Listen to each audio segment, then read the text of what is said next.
Hi மக்கள், கத்திரி வெயில் தாங்க முடியல. நம்ம ஒசூர்லேயே இந்த மாதிரி இருக்கு. ஏன்னா வேலூரெல்லாம் நினச்சி பார்க்க முடியுமா? சமையல் செய்ய முடியல, நின்றுட்டு அடுப்பாண்ட பயங்கர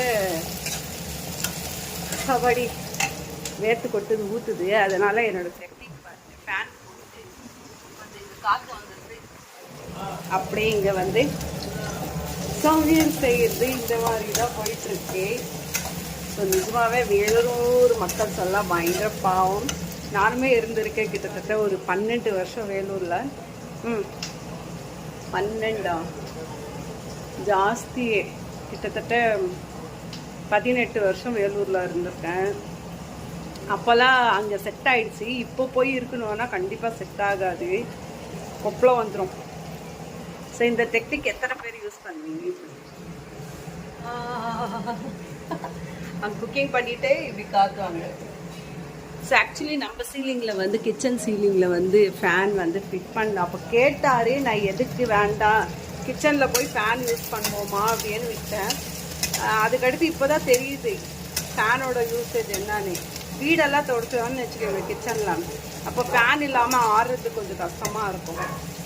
ஸோ இன்றைக்கி நம்ம வீட்டில் இல்லை வேறு தாத்தா. ஸோ இன்றைக்கி நம்ம வீட்டில் என்ன பிரேக்ஃபாஸ்ட் அப்படின்னு பார்த்தீங்கன்னா உருளைக்கிழங்கு பொரியல். ஸோ கடாயில் எண்ணெய் வச்சுருக்கேன், என்னவா இருக்கும் கெஸ் பண்ணுங்கள். அஃப்கோர்ஸ் நீங்கள் நினச்சேதா பூரி. ஸோ இந்த மாதிரி ஷீட்டில் தான் சப்பாத்தி பூரி எல்லாமே நான் தேய்க்கிறேன். அப்போ தான் கீழெல்லாம் சிந்தாமல் இருக்கும். மக்கள் பூரி ரெடி ஆயிடுச்சு.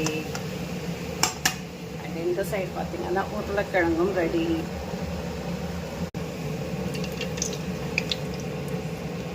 நல்லா இந்த மாதிரி பிசு பிசுன்னு உப்பி வர்றதுக்காக மைதா அண்ட் கோதுமை மாவு 2 ஈவனாக நம்ம மிக்ஸ் பண்ணி எடுத்துக்கணும். ஒரு 1/2 hour to 1 hour நம்ம நல்லா ஊற விட்டோம்னா இந்த மாதிரி சூப்பரான பிசு பிசுன்னு பூரி ரெடி ஆகிடும்.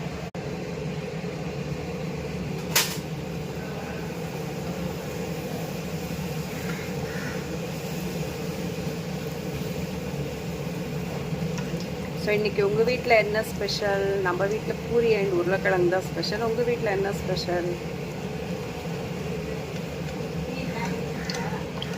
அத்தை அங்கே சுட சுட நின்று இங்கே வந்து கொஞ்சம் காற்று வாங்கும் போது நான் கொஞ்சம் ஃப்ரீயாக இருக்குது. அந்த வேர்த்து கொட்டுறது இல்லாமல் கொஞ்சம் ஃப்ரீயாக இருக்குது. ஸோ எத்தனை பேர் இதே டெக்னிக் யூஸ் பண்ணுறீங்க? மறக்காமல் கமெண்ட்டில் கமெண்ட் பண்ணுங்கள்.